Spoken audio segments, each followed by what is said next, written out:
మక్కువ మండలం శంబర గ్రామానికి శుభవార్త.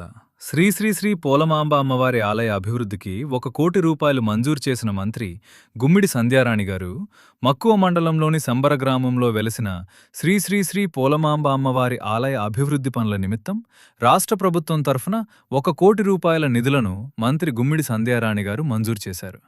ఈ సందర్భంగా గిరిజన పూజారులు, గ్రామ పెద్దలు మరియు స్థానిక ప్రజలతో ప్రత్యేక సమావేశం నిర్వహించిన మంత్రి ఆలయ అభివృద్ధికి సంబంధించిన అంశాలపై వారి అభిప్రాయాలను తెలుసుకున్నారు.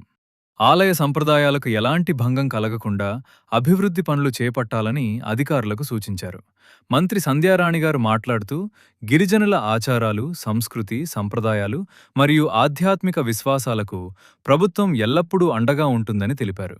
గ్రామీణ ప్రాంతాల సమగ్ర అభివృద్ధితో పాటు దేవాలయాల అభివృద్ధికి కూడా ప్రభుత్వం ప్రత్యేక ప్రాధాన్యత ఇస్తోందన్నారు. ఈ నిధులతో ఆలయ ప్రాంగణం, భక్తులకు అవసరమైన సౌకర్యాలు మరియు ఇతర అభివృద్ధి పనులు చేపట్టనున్నట్లు అధికారులు వెల్లడించారు.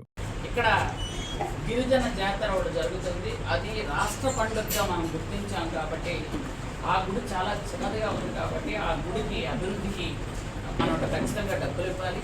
అలాగే ఆ రోడ్లు ఆ ఊరు బాగు చేయడానికి కూడా డబ్బులు ఇవ్వాలని ఆ రోజు ముఖ్యమంత్రి గారు చెప్పడం, ఆ వెంటనే మనం రోడ్లు కానీ గుడికి కానీ అన్నిటికీ డబ్బులు శాంక్షన్ చేసినందుకు ముందు ముఖ్యమంత్రి చంద్రబాబు నాయుడు గారికి హృదయపూర్వకంగా ధన్యవాదాలు.